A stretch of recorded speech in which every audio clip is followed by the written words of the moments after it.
Hey guys, it's JJ. Welcome back to the DC State White Tigers Dynasty, where we finished the last season 1-11. 0-9 in conference, only one win against James Madison.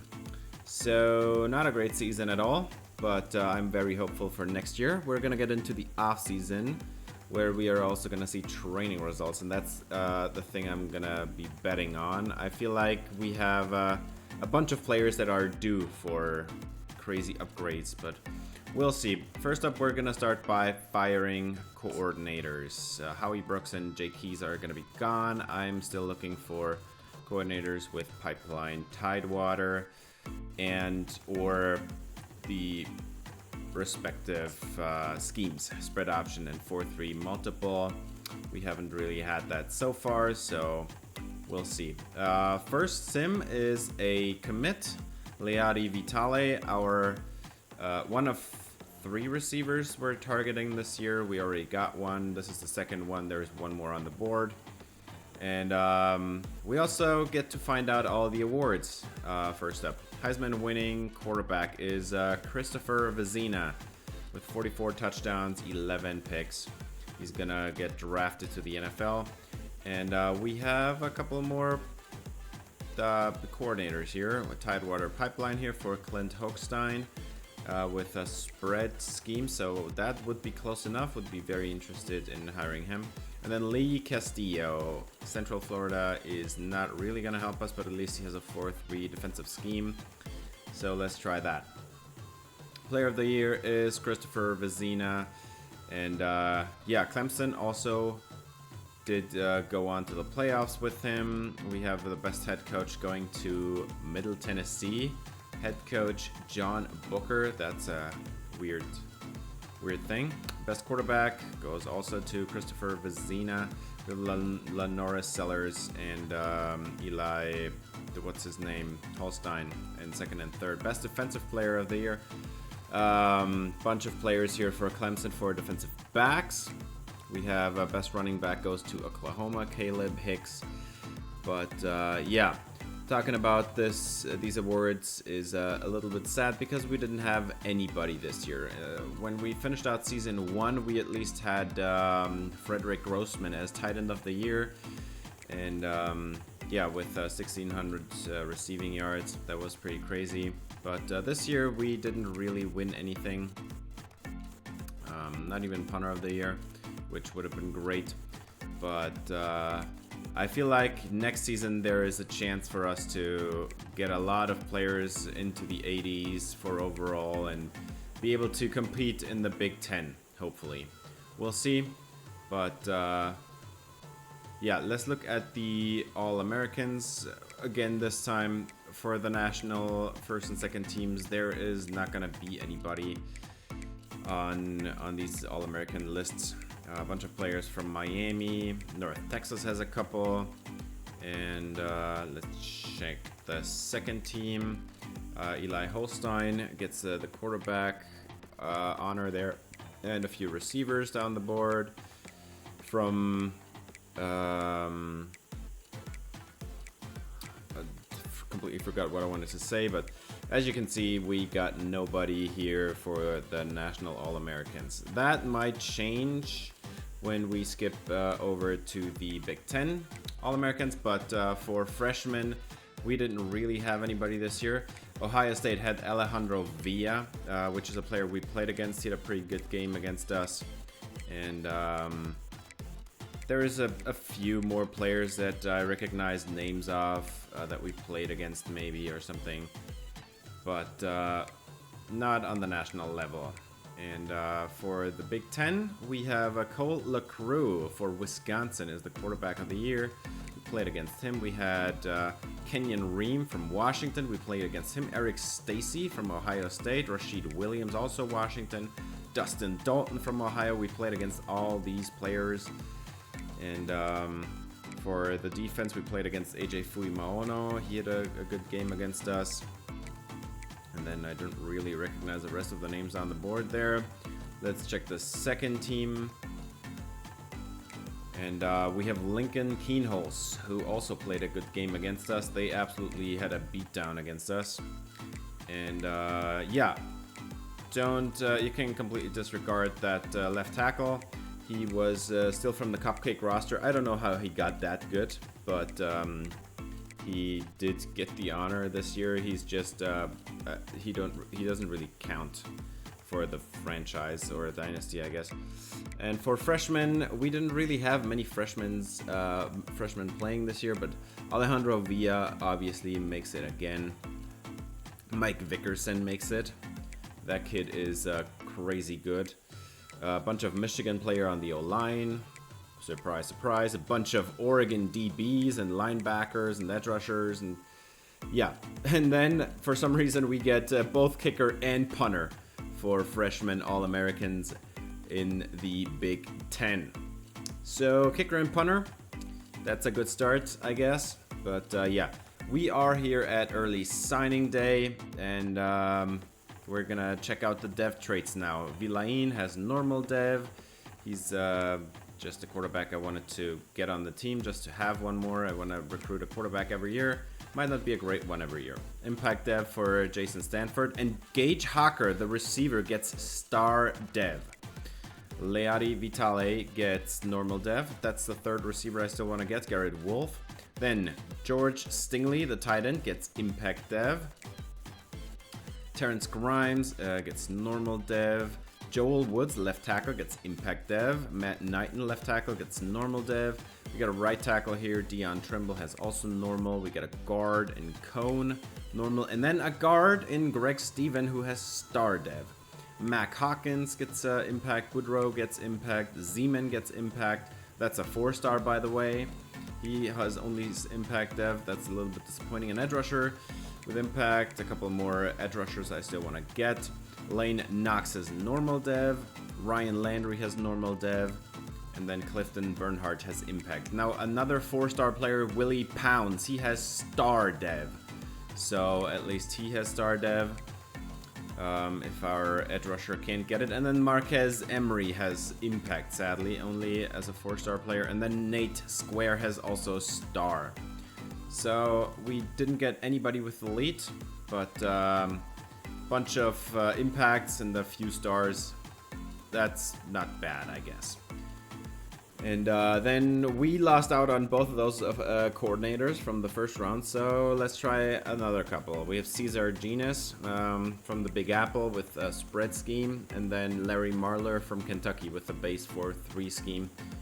Let's try to get these two, as we still don't get any Tidewater guys, and we do get them.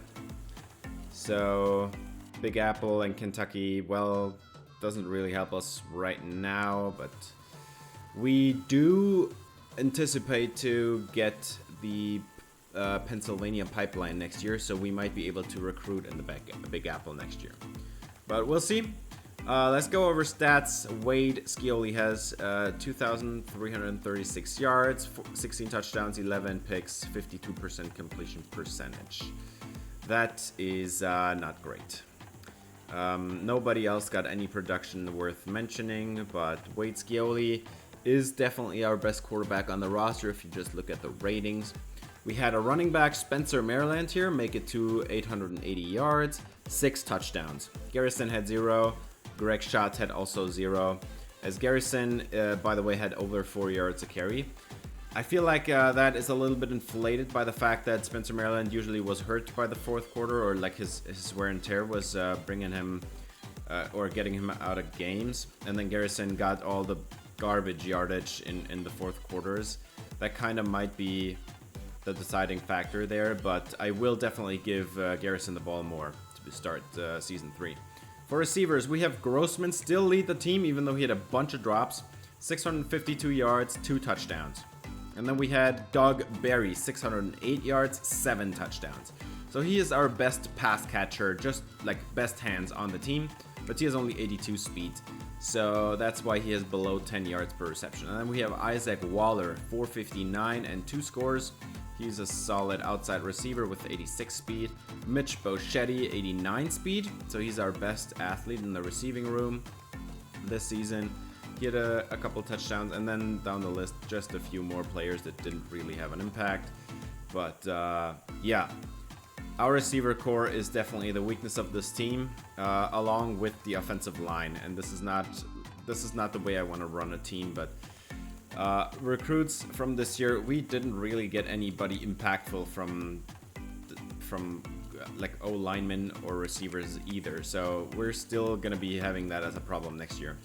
And then one thing I want to talk about, I usually don't talk about these sacks because usually these stats are kind of not really telling a whole lot, but Dan Eifert, he needs to be replaced. He's just not ready at all to play.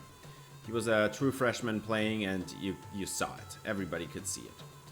Let's jump to the defense. We have Joe Mandarino getting 161 sacks. That is a ridiculous stat line.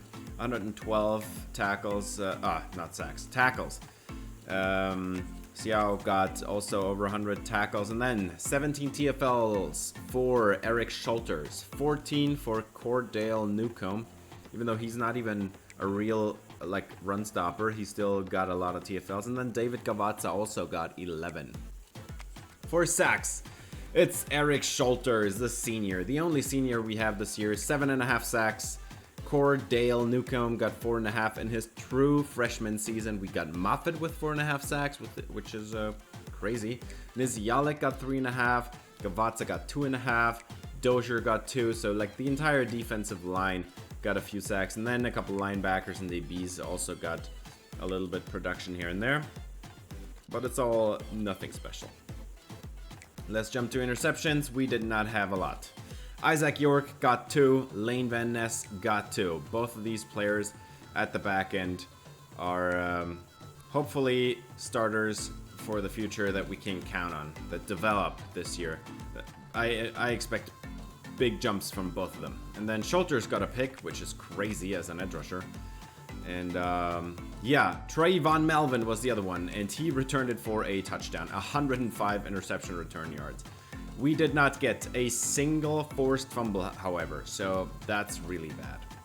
Let's jump over to team stats. We got offensive production here first, and Ohio State leads, and by a wide margin as well. We were not the worst offense in the Big Ten.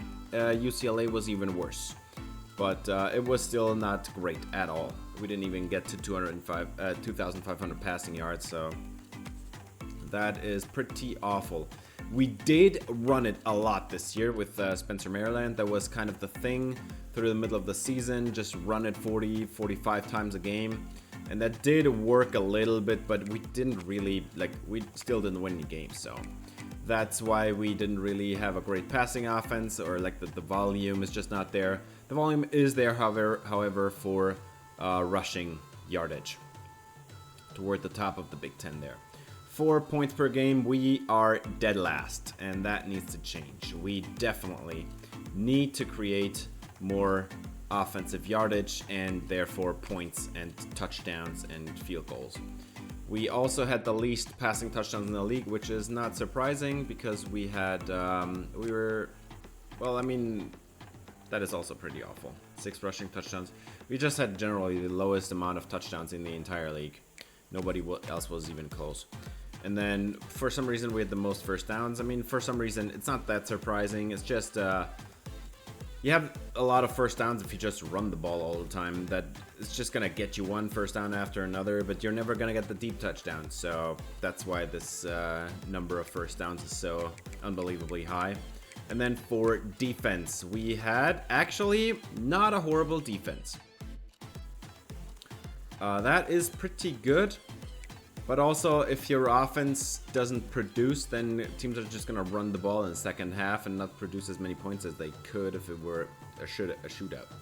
We did have the best pass defense. Same thing again. Obviously, you have a good pass defense if you're down all the time and opposing offenses just run all the time. And that is also why we have the worst run defense. So those volume numbers don't really speak a whole lot. And let's just move on. We did allow a bunch of points, but it wasn't as bad as you'd think. 300 points, that is an average of about, 25 points per game. If you have a good offense, you can outscore that. For sacks, we were kind of in the middle of the league with 29. That's kind of average. There were a bunch of teams that had less sacks, so we'll see about that. But I hope that next year we have something better there for a pass rush. And then no fumbles at all. We didn't even force any. So if you don't force any, how would you recover any? And then 6 interceptions is also towards the bottom of the league. So that's not great either. We have a bunch of players that might change these numbers, at least on the defensive side next year. The offense is probably still gonna struggle a little bit. And by a little bit, I mean a lot. For conversions, we definitely had one of the better third down conversion teams in the league, and that's just because we ran it so much. We always had favorable third downs. We didn't really get into too many 3rd and 10s or longer. We also had a 57% 4th down conversion rate. That is also not bad, but for some reason, Wisconsin got an 85% conversion rate. That is unbelievable. But we went for it on a bunch on 4th down, and usually it was like 4th and 1, 4th and 3 and stuff. So that's usually a little bit easier to convert than a 4th and 10. So that's why we have more than 50% on that number. For red zone efficiency, we were a pretty average team, I'd say, just right down the middle. That is, in my eyes, not acceptable. Usually, like, if you go to the red zone, you gotta score. However, we did, unbelievably, have the 2nd best red zone efficiency defense. We only allowed points on 36%, not points, touchdowns on 36% of drives. That is pretty good for a defense. And then for turnover differential, one of the worst teams in the leagues. We didn't even turn it over that much, just 11 interceptions and 2 fumbles lost. That is actually one of the better numbers in the team. We just didn't force any turnovers on defense, so that's why the differential is negative. We did not have Eric Schulters drafted, sadly. 84 overall, did not cut it, so that's not enough. And all the others were just players from the cupcake rosters that you can just disregard. Those are the last 3 left, and they are gone now. So we have a team completely of recruits that I recruited. And yeah, we have one senior this year. It's Eric Schulters. He was a JUCO transfer when he got here. I think he was a JUCO junior, and then they redshirted him, and then he had his redshirt junior season last year and his redshirt senior season this year. And he did get 7.5 sacks, 5.5 last year. That is a total of 13 sacks in his career as a White Tiger.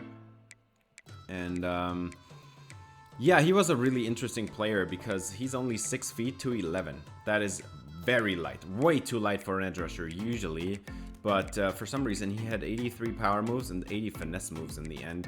And he was also a solid run defender, even though he was a little bit too light for that. And yeah, sad to see him go, but we have a bunch of edge rushers coming after him. And yeah, transfer portal news. We have Kane Powell. I would love to get these players. Kane Powell and Gideon Umodu had both been recruited by me in the season 0, basically. And then they left after the first year. And actually, Umodu left after the 2nd year or something. I don't know exactly anymore. But they left both, and now they are both leaving their respective teams as well. As we have a 3rd receiver recruited this year. He's a 3-star player, and then we get an edge rusher, also 3-star Josh Latimer. I put him on the board really late because I lost out on Aiden McLaughlin. I think that was maybe it was Ohio. I can't remember anymore, but somebody stole him away from me at the last second, and I wanted to get another edge rusher on the team. And yeah, Hawker, star dev, we already talked about that, but now National Signing Day, we have a couple of more players to talk about. Vitale is only normal dev. Garrett Wolf is star dev. That is a really great, yeah, that's just great news to get these couple star dev receivers. That makes me a little bit more hopeful, but they're probably gonna be redshirted anyway. As yeah, we lost to NC State. It was a red and black and white team and stuff. But yeah, we lost to him. We lost him to NC State, and yeah, there were not a bunch of other players to talk about at National Signing Day. I had most of these players on the team already, but still excited about our four stars on defense we have. Let's see how many we're going to play next year. As Kane Powell changes teams from SMU to North Carolina. I would have loved to try to recruit him, but he had the coach prestige deal breaker, just like Gideon Omodu, who plays in for Notre Dame next year. So he's gone. There is still one of our former players at Michigan. It's James Gonzalez. He did not transfer away, and he's going to have his senior season this year. As we have the number 6 recruiting class of the entire country. That is good enough for 3, 6, 8. For 8th in the Big Ten. So kind of an average recruiting class in the Big Ten. And maybe that helps us to also be average in the Big Ten in a couple of years. As we are talking about position changes now. Grimes was an athlete when I recruited him. He's just going to be a tight end. Just like the board said. He could have been an edge rusher, but we have so many edge rushers, he's just not going to see the field there. I just recruited another 4-star. We have 2 4-star edge rushers now. He's not going to play there. Now, Latimer was also an athlete, and I will leave him at edge rusher just because he's already a 70 overall, and that's his best position. Then Antoine Boudreau, he was an edge rusher that I recruited. He is now changing to defensive tackle because he's 290, and we run a 4-3, so... yeah, Willie Pounce also was an athlete as a middle linebacker, and then I'm just going to leave him there. It's his best position, and depending on how Joe Mandarino and Alani Siao and the other linebackers develop, he might even play. And then Darren Chainowine was a strong safety when I recruited him. He's going to change over to free safety now because he has a little bit more speed, and when I have him at free safety. Wade Scioli. We're at training results now. Didn't go up at all. Austin Westbrook got up a little bit, but not by much. Paul Brownlee. He did not go up by much at all. And Josh DeMarco, also not really, just like Jamie Rose. We didn't really have any great development at quarterback for training. The only one that went up a little bit is Westbrook, I think. Or maybe Josh DeMarco might have gone up a couple points as well. But Westbrook is the only one that gained a few points of overall. And we are going to have a quarterback controversy about that. 4 running backs. Maryland did not go up, even though he does have a few bars left. Garrison didn't go up either. And Dalton Graves did go up a little bit, but not much. And those are going to be our top 3 running backs next year. A bunch of redshirt freshmen that I recruited last season, who just, or like the season before that, and were redshirted last year. A bunch of them did go up a little bit, but I don't think anybody of them is going to see the field. And then Greg Schott even lost something. I didn't know that was possible. He lost a couple overalls, and we're definitely going to cut him. And then for fullbacks, there wasn't really a whole lot happening. Well, I mean, Hepburn got a little bit of development, but he's still not going to see the field because Sandland is going to be the fullback this year. And then for receivers, George Halterman is the big surprise. Barry was a 77 before, and then the other big surprise is Tua Yi. For some reason, he got a lot of development this offseason, and Waller was a 75 last year as well. Truman was a 73 last year. And then another one that got a lot of development was Isaiah Stockton. He's now a 73 overall, and he has the best speed in our entire receiving room. So he's definitely going to play. Charlie Hearns, 72 overall. He's not going to play because his catching ratings are too bad. Garber didn't go up. Proctor didn't really go up. Philip Metz did go up a little bit, but not much. And Bochetti's already completely maxed out. Flanagan didn't go up. 66 overall. Probably might have even gone down. And Nolan Rowe went down again. That kid is not having a great college career. At tight end, Javier Pollard is a 74 overall. Did go up a little bit, gained a few points here and there. So he's now going to surpass Frederick Grossman because he's just a better player now.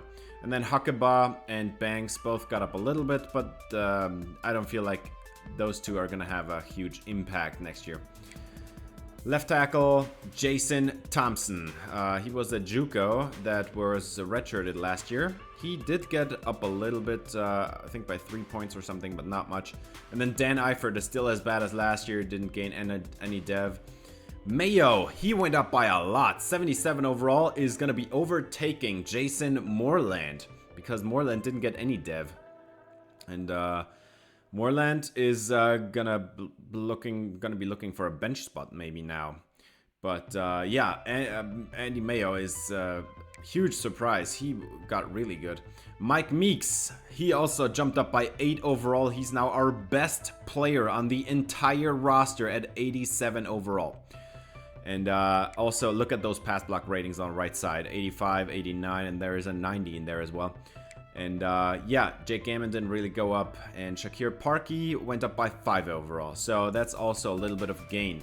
Our O-line might still be our biggest problem next year, as we have another player that went up by a lot. That's Dylan McCaffrey, 80 overall now. He overtook our true sophomore Cordale Newcomb, who I expected to have a big jump this year, but he didn't really get a big jump. I think that's about 2 or 3 overall that he gained, but not much. And then Brian Palumbo also got a little bit of dev. He was our insta-commit from the last recruiting class. That, yeah, is not going to be playing a lot now. But he is definitely our best run stopper on the team, on the edge rushers. He's the best run stopper. And then Arnold Dozier went up to 83 overall. That's a jump of +6. Siaki Crook, I think that's a jump of +10. He had a massive jump. But he still is not better than Cordale Newcomb or Dylan McCaffrey or Arnold Dozier. Defensive tackles, David Gavazza went up by 5. Nizialek got, I think that's 4 or 6 or something. Moffitt got a little bit of development. Scotty Thompson even got a little bit of dev. Alex Kidsey is a 72. That's also a good jump of a few points, but he was a 2-star as a recruit. He was like I don't know. Somewhere in the 60s. And then a couple players that didn't really develop at all. And then Dalton Boger, 80 overall. That is crazy. Did not expect this at all, but he has developed really nicely. And then Alani Siao, who is this year going to be a true junior. And that made the decision very easy for me. Both of those players are going to play next year. Just like Mandarino, who went up by 6 overall. He's now a 79. So we have our 3 linebackers. We are set. And Willie Pounds is going to be redshirted after seeing this, because he's just definitely not a better linebacker than any of the other 3. And then even Avery Baggett went up to 75. And Matthew Robbins probably still going to ride the bench this year. Not the greatest athlete. We definitely have better linebackers than that. And this is the big news here. Trayvon Melvin. I always knew it. He's a great corner. He has the best speed on the entire defense, and he has jumped up to 81 overall. That's a +9 jump. Ben Baskerville also jumped up +9, +8. I don't know. And then Jimmy Busby also big jump. Even George Proctor had a pretty good jump. So we have 4 corners that are ready to go. And 2 corners at the bottom here that didn't develop at all and are now looking to be replaced here by Baskerville, Busby, or Proctor. But Trayvon Melvin is our number 1 corner this year, definitely. Free safety, Isaac York. Still, no big jump. He was like a 76 when we got him, and now he has 2 off seasons worth of dev, and he's still just an 80 overall. That is really disappointing. As Maslowski continues to get better every year. And we have Lane Van Ness, who also has still a lot of room to grow. He's now a 79 overall. It's also a good jump, and he's still a good athlete, so that's pretty nice to see. And then we have a couple kickers. Not a whole lot of dev here going up or down. But Atlanta Boy is definitely the better kicker. And Daniel is being faced with a cut. And then the same thing goes for punters, as we have Spofford, who is definitely the better punter, and he's younger than Cam Pounds. So yeah. Now we are in the cut stage, as we have to cut a few players, 13 to be exact, and our first cut is going to be Josh DeMarco. He's maxed out. He's not ever gonna play, and he's already a junior. For running back, I already talked about this. Greg Schott, he is just so slow. 85 speed is not going to cut it, and he even went down in overall, so there is no reason to keep him on the team. He's already a junior. He's not going to develop into a starter for his senior season or something. And then for receivers, we have a bunch to cut here. Nolan Rowe, 50 overall. Yeah, that's not enough. Not even close to enough. So you're gone. And then the next one is going to be Eric Flanagan, 85 speed. It's just not going to cut it. This is a stage where I specifically selected players to cut that are never going to play because of their athleticism. And so Jeff Garber also, well, I mean, he's not horrible, but like he has a catching rating 66 or something. That's just not playable in the Big Ten. So even though he has 88 speed, that's not even anything special. So it doesn't even matter to me now. He is gone as well. And then we have Philip Metz. He has not even played one snap. And he has 83 speed. That's just not enough. We don't cut anybody along the offensive line or tight end. And then we cut Alex Kidsey, because Kidsey is a former 2-star and he's almost maxed out at like 72 overall. He's never gonna play. And then we are gonna jump ahead. We don't cut any linebackers. We are gonna jump ahead to corner. Our first ever commit, John Gammon. Sadly had to cut him. Too slow, 85 speed at corner, not enough. Joey Weigman, 73 overall with 84 speed. I played him as slot corner last year and that did not work out at all. He allowed so many completions over the middle. And yeah, that 84 speed is just not enough. And then we don't cut any safeties for now, but we do cut one kicker here in Angel Daniel, because Lanovoy is just a better kicker and they're the same age. And then Cam Pounds is older but worse than Spofford, so there is absolutely no reason to keep him on the roster. He's also not going to develop, he's maxed out, so Spofford will be the punter for the next 3 years. And yeah, that left me with 2 cuts, and I decided that I also wanted to cut Tuayi. He had a plus 10 overall jump. It's so sad to cut him, but he only has 80 speed, which is not enough, like at all, at receiver. Even if I wanted to try to like get him to the defensive side of the ball or something, he's not a good enough linebacker or anything. And then the other player I'm gonna cut is a safety that I'm never gonna play, because we have one 4-star safety, a free safety, and I just recruited another one for strong safety. So we are set at safety. So he's definitely never going to play as well. And we also still have Lane Van Ness, who is really good. Now, let's go to the roster overview. We have Wade Scioli with still the best accuracies on the team. There is absolutely no discussion about it, but he's 5'9" and 170. So yeah, Austin Westbrook might be, just looking at the ratings, he might be a little bit worse as a quarterback, definitely. But look at the right side. He has a platinum field general mental ability and a bunch of other bronze abilities. I feel like Austin Westbrook is our better shot this year. And he has more than enough throw power. He doesn't have 96 like Wade Scioli, but the accuracies are good enough, and Austin Westbrook is even faster. He has a higher injury rating, and I think we need to change it up. It didn't work out with Scioli last year, and we need to work on our offense. So Westbrook is a 4-star quarterback. I want to get him the development that he deserves. The third quarterback I want to talk about is Paul Brownlee. He has also a big arm. He's also he's basically the same player that Wade Scioli is, just bigger size. Like, he's like 6'3" or something. And he also has more speed, but he is almost maxed out. And I don't think he's ever going to see the field, but I wanted to talk about him because he is a solid backup. Now, our top running back still is Spencer Maryland, and he didn't get any development, even though he still has a lot of room, which is kind of surprising to me because he's now a senior, and I really wanted him to be able to play to his maximum. He was a JUCO transfer as well. He was a JUCO sophomore, so he's a year more, and that's why he's still on the roster now. But one thing I realized here is he has 90 speed, and he has better hands than half of our receivers. So I will definitely look to put him in the receiving game as well. George Garrison is going to take over as running back 1 in regular sets, but in passing down situations, it's going to be Spencer Maryland. And I'm going to put Spencer Maryland out there as a slot receiver because he's good enough to do it, and he has 90 speed.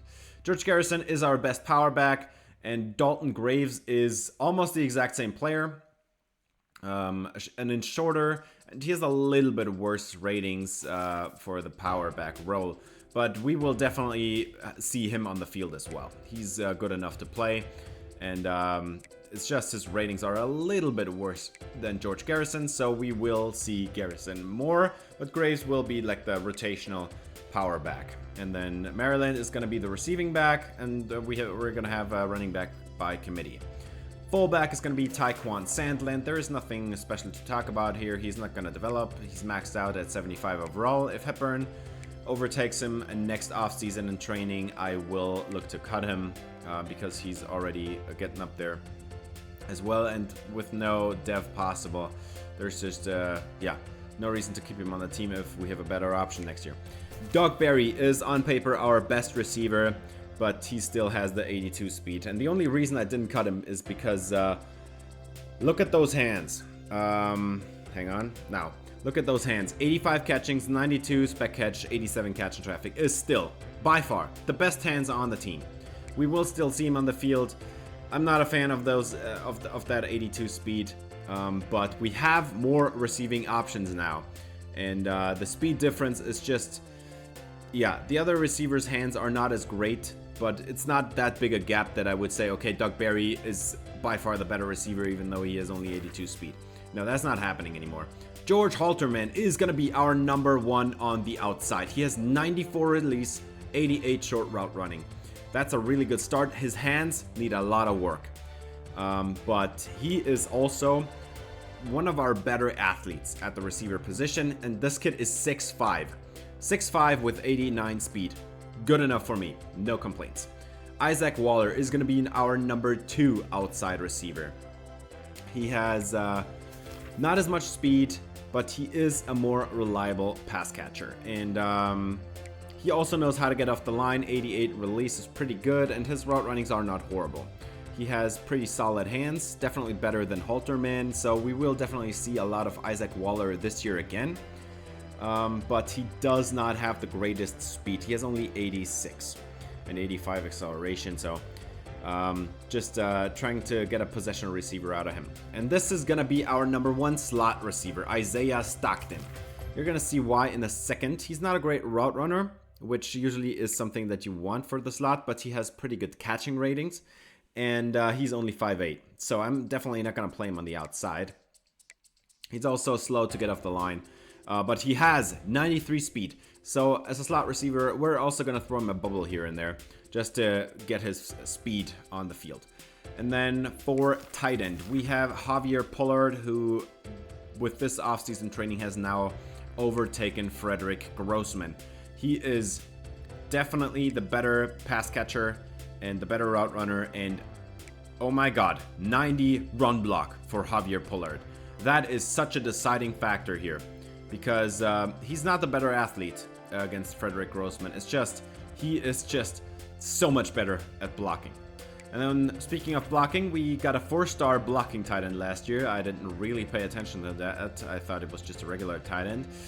But he's not a great pass catcher. He still has a ways to go to get up there and be ready to play. And it's kind of disappointing how far up he is already with his caps. That's not much room to improve. 77 speed, and it's not going to get better, is also not great news. But we'll see. Frederick Grossman. Yeah, he was a one-year wonder. He also was still our leading receiver last year. But those route runnings, he's just maxed out at 70 overall. It's just not going to get better. And that is really disappointing to me. But he still has really good catching ratings. So he is definitely going to be the number 2 receiver. Stingley is going to be redshirted. So Pollard and Grossman, just like last year, the other way around. And then another tight end that you're going to see this year is Julius Huckabaugh. He's going to be the 3rd tight end. He has been maxed out as well, almost. He's not going to get a whole lot better either. And yeah, The hands are okay. He is 80 speed, whatever. That's just nothing really to be proud of or anything. Let's talk about the O-line. Jason Thompson, 6'4", 297. A JUCO transfer I got last year. He has really good pass blocking ratings, but absolutely awful run blocking. His power, like his strength is 84, which is not horrible, but it's not great either. But those run blocking ratings are horrible. And then I did do a position change here. Jason Moreland, 6'1", 285, a little bit light, but he's gonna play left guard because I cannot stand to see another season of Dan Eifert. He's a solid pass blocker. He has great strength. Like, no complaints. 96 strength is more than you need. And he still has so much room to grow. Like, he can get so much better. I'm gonna move him all over the line. I was actually thinking about moving him to tackle first, because he also has the quickness. And he's a really good run blocker. He has run blocking ratings up in the high 70s. So that's pretty solid. Andy Mayo, the training wonder. He got, like, his pass blocking ratings are ridiculously good. It's unbelievable to me. And he even has 86 strength at center, which is completely fine. It's just, I don't know why the overall is so low. His run blocking isn't even that horrible. Like, he could be a really good center for the future. And then we have Mike Meeks, who is our best player on the team. And he developed a lot this offseason. He's now a really good pass protector. Great ratings there. We have great strength. Well, I mean, 85 is not great, but it's still good. And I feel like a right guard situation is kind of fixed for now. Run blocking ratings, not horrible either. You can definitely live with that. So, feel good about where the O-line is going, just not where they are right now, because this is still one of the weaker O-lines in the Big Ten. And then Jake Gammon is a backup. He's the only backup that's gonna play.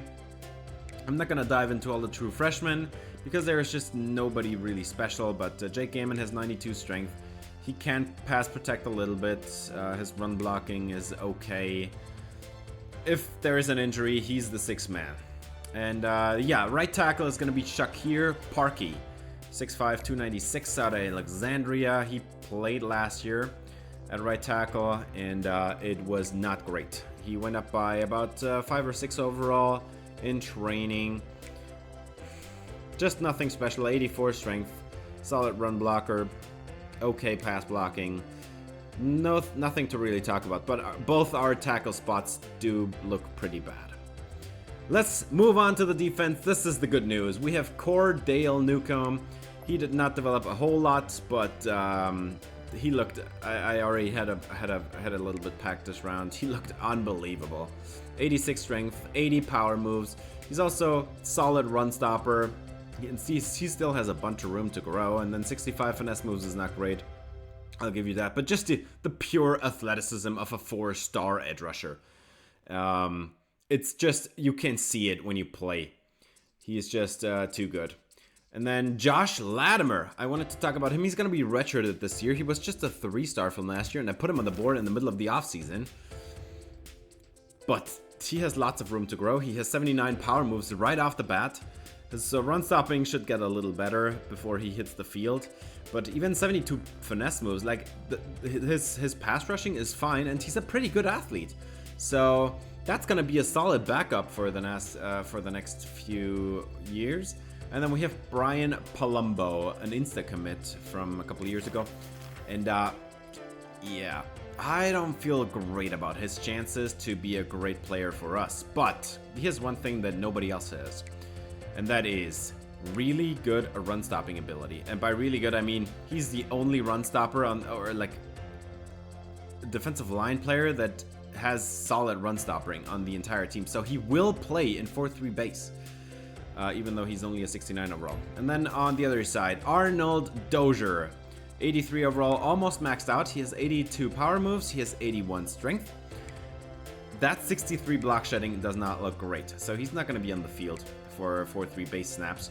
But his 79 finesse moves, 82 power moves, 85 acceleration will definitely have an impact against the pass.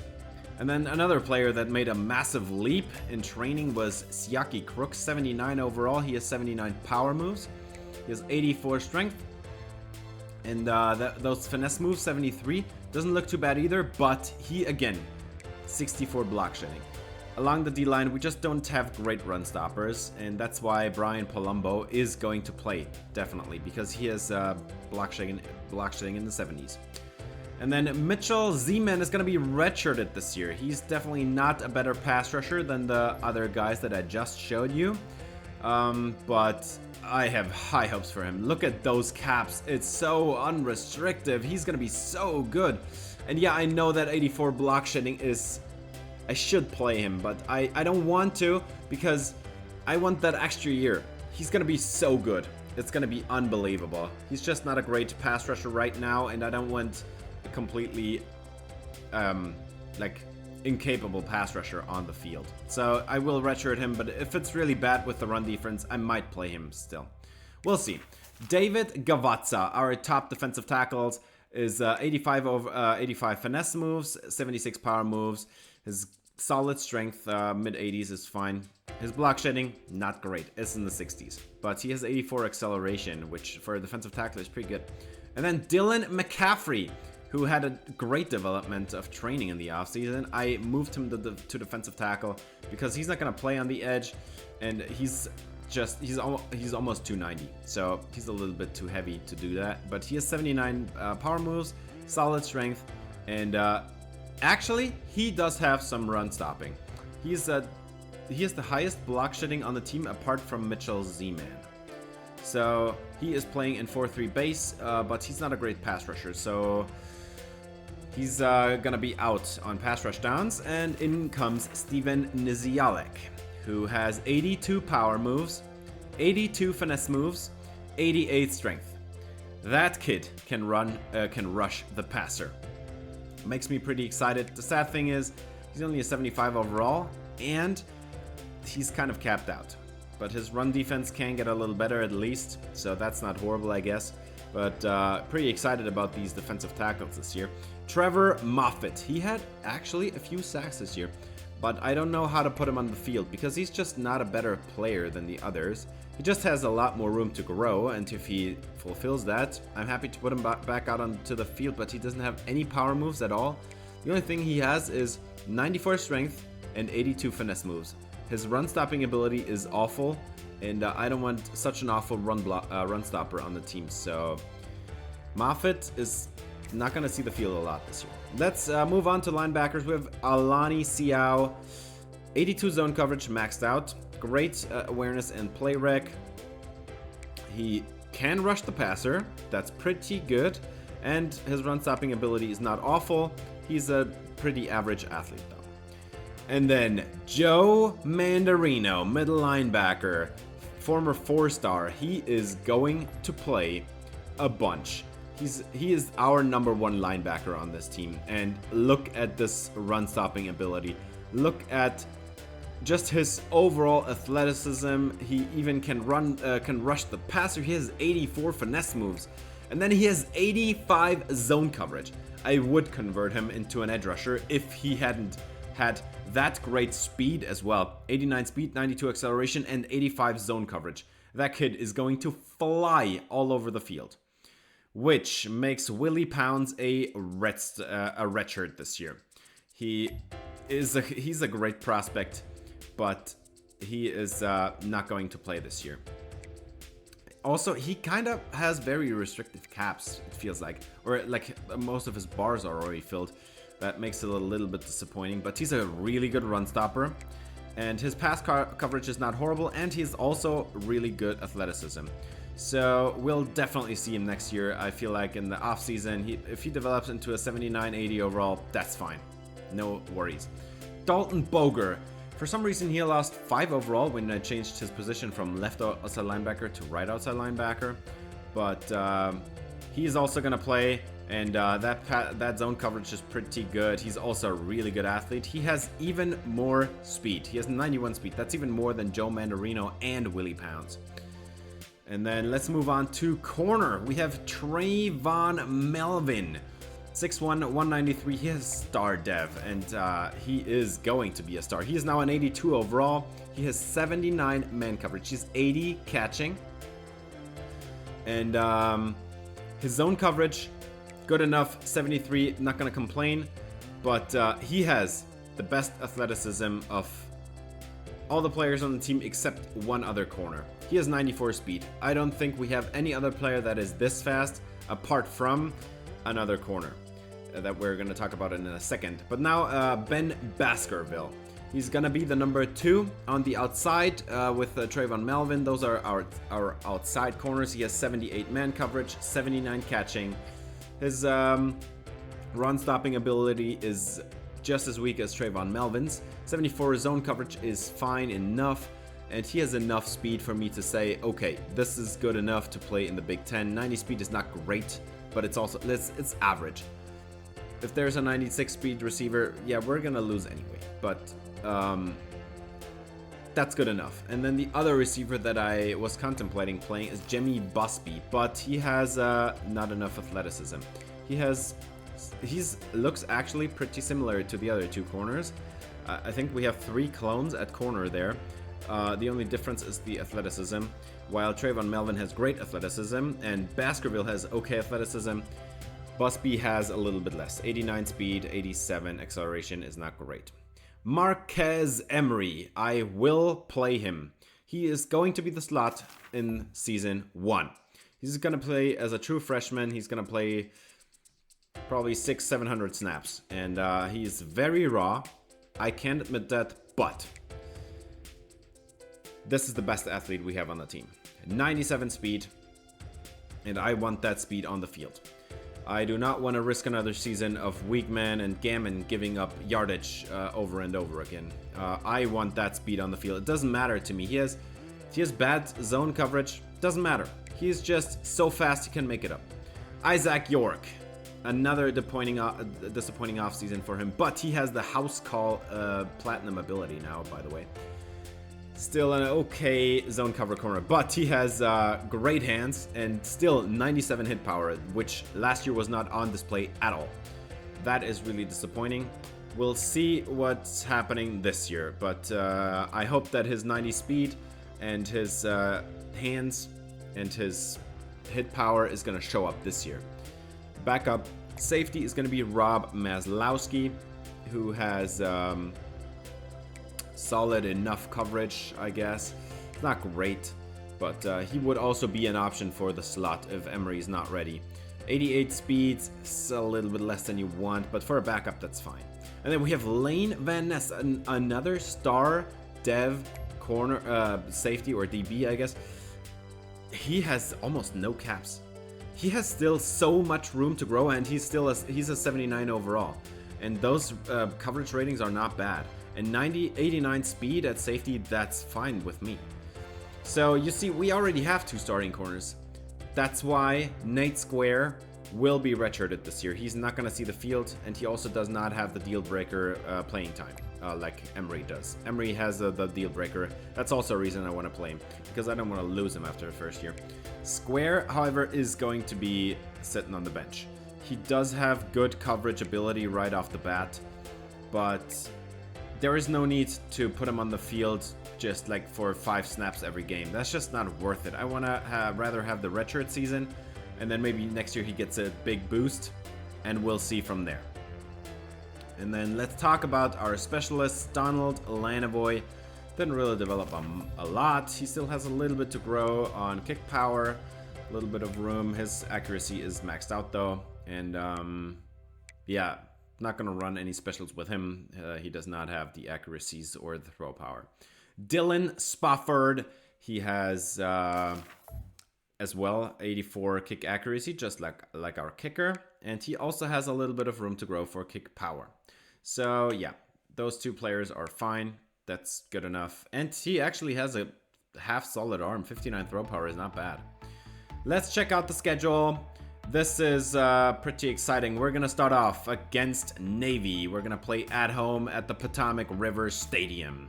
And then the other rivalry game against Virginia at Scott Stadium, we're going to travel to them. And then Big Ten play starts. UCLA Ohio State, Maryland.